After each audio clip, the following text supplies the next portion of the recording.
मैं हूं doctor RM Joshi और आप देख रहे हैं पोषण शिक्षा।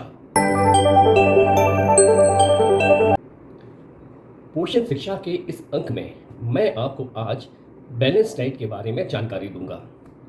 हम सब मानते हैं कि शरीर के स्वास्थ्य के लिए बैलेंस डाइट या संतुलित आहार बहुत ही ज़रूरी है, लेकिन ज़्यादातर लोग जो खाना खाते हैं वो सिर्फ पेट भरने के लिए खाते हैं या फिर स्वाद के लिए खाते हैं, और जिसमें जो संतुलित आहार का जो एक कंसेप्ट है, इसमें संतुलित आहार जो है वो कहीं पीछे छूट जाता है।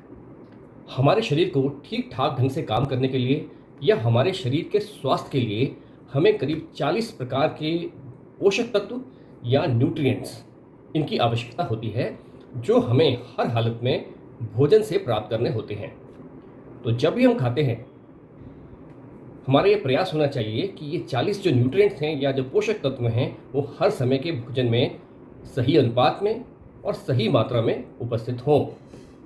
अब इन जो 40 जो न्यूट्रिएंट्स हैं या पोषक तत्व हैं, इनको वैज्ञानिकों ने 5 समूह में बांटा है। पहला है प्रोटीन, दूसरा है कार्बोहाइड्रेट्स या शर्करा, तीसरा है फैट्स यानी कि वसा, और चौथा है विटामिन्स, और पांचवा है मिनरल्स।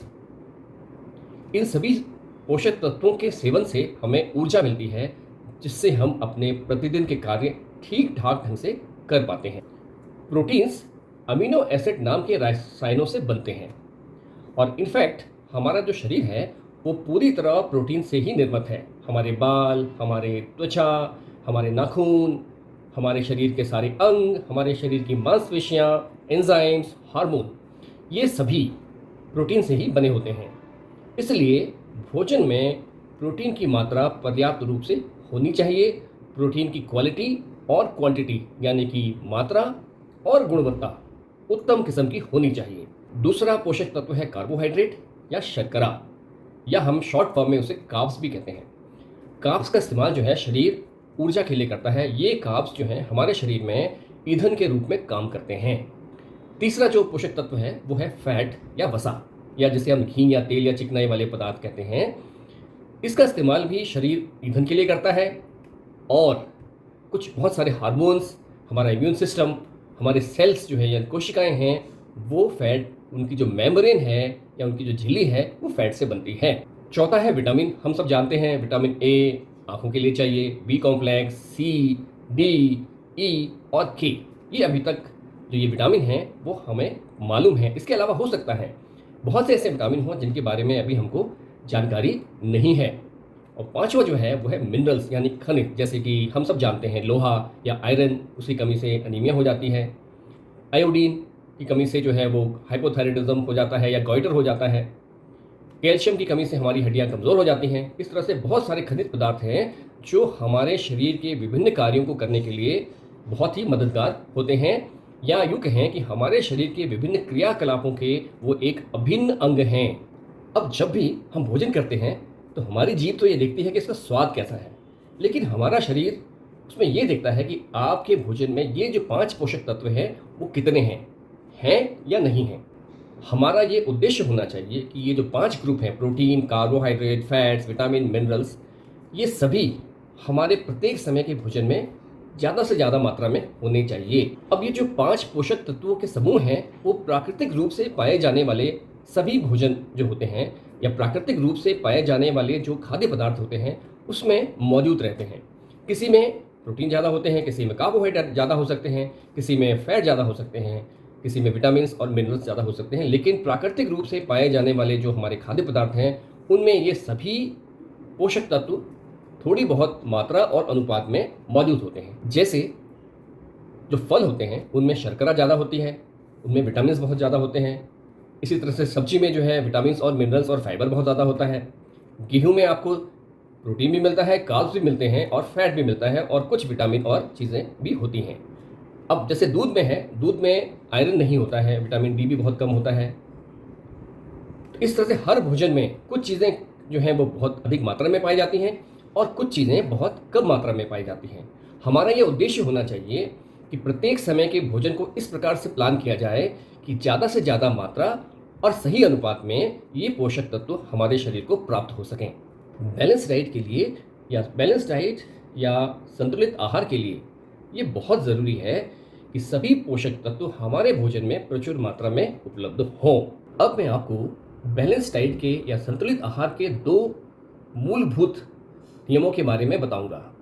पहला नियम ये है कि हमें अपने भोजन में ये सभी पोषक तत्वों को प्राप्त करना है। हमें अपने प्रत्येक समय के भोजन में ये सभी पोषक तत्वों को प्राप्त करना है। इसके लिए आपको क्या करना है कि जो हमारे भोजन की थाली है उसमें ये सब चीज़ें मौजूद होनी चाहिए। पहला है सलाद। और सलाद में एक टमाटर और एक प्याज मीडियम साइज और नींबू, ये बहुत ज़रूरी है। दूसरा है उसमें अनाज, जैसे कि रोटी या चावल या मोटा अन्न या श्री अन्न या मिलेट्स। तीसरा भाग जो है, तीसरा जो उसमें हिस्सा है वो होना चाहिए एक कटोरी दाल का। आपको प्रत्येक समय के भोजन में अलग अलग प्रकार की दालों का इस्तेमाल करना चाहिए। तीसरा जो भाग है वो होना चाहिए एक कटोरी सब्जी, और हो सके तो ये एक कटोरी जो है वो हरी सब्जी वाली होनी चाहिए। चौथा भाग है दूध या दूध से बने हुए पदार्थ, जैसे कि दही, चीज़, पनीर। पांचवा जो है, भोजन के अंत में आप फ्रूट्स ले सकते हैं या जो मौसमी फल हैं उन्हें इस्तेमाल कर सकते हैं, या दोपहर के भोजन में और सुबह के भोजन में आप थोड़ा सा मीठा भारतीय व्यंजन जैसे कम चीनी वाली खीर या कोई भी चीज़ ऐसी ले सकते हैं। इससे आपको सभी पोषक पदार्थ एक समय के भोजन में मिल सकेंगे। दूसरा नियम ये है कि हमारे शरीर का विकास प्राकृतिक रूप से प्राप्त खाद्य पदार्थों को पचाने के लिए हुआ है। आज के ज़माने में रिफाइंड फूड्स का प्रचलन बहुत बढ़ गया है, जैसे कि अधिक चीनी से बने हुए पदार्थ, मैदा से बने हुए पदार्थ और रिफाइंड ऑयल से बने हुए पदार्थ।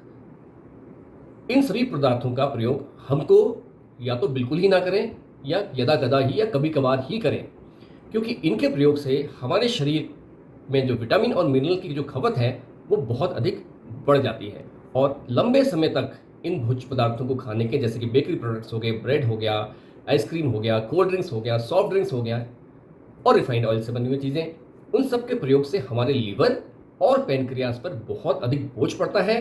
और लंबे समय तक अगर हम इन पदार्थों का लगातार सेवन करते रहें तो diabetes, fatty liver, cancer, blood pressure, heart attack, इन सभी बीमारियों का खतरा कई गुना बढ़ जाता है। आज की इस वीडियो में मैंने आपको बैलेंस डाइट के बारे में जानकारी दी कि आपकी डाइट में या आपके भोजन की थाली में सलाद, अनाज, दाल, सब्जी, दूध से बनी हुई चीज़ें और फ्रूट्स, इन सभी को समाहित करना बहुत ज़रूरी है। इस तरह से अगर हम सिर्फ रोटी और सब्जी का भोजन करते हैं तो एक तरह से वो एक अनबैलेंस्ड डाइट हो जाएगी या असंतुलित भोजन हो जाएगा। इसी तरह से अगर हम ब्रेड, जैम और बटर का इस्तेमाल करते हैं तो वो भी अनसंतुलित हो जाएगा। या अगर हम बेकरी का केक, पेस्ट्री का इस्तेमाल बहुत ज़्यादा करते हैं, कोल्ड ड्रिंक पीते हैं, तो वो पूरी तरह से एक अनबैलेंस्ड फूड या अनबैलेंस्ड डाइट हो जाएगी। उम्मीद करता हूँ कि इस जानकारी को प्राप्त कर उसे अपने जीवन में अपना कर आप अपने भोजन की क्वालिटी यानी कि गुणवत्ता और क्वांटिटी यानी कि मात्रा दोनों को बेहतर कर सकेंगे। आप अपने भोजन को संतुलित या बैलेंस बनाकर स्वास्थ्य या आरोग्य प्राप्त कर सकेंगे। आपने ये वीडियो देखा, आपने अपना अमूल्य समय निकाल कर ये वीडियो देखा, उसके लिए आपका बहुत बहुत धन्यवाद, उसके लिए आपका बहुत बहुत शुक्रिया। नमस्कार।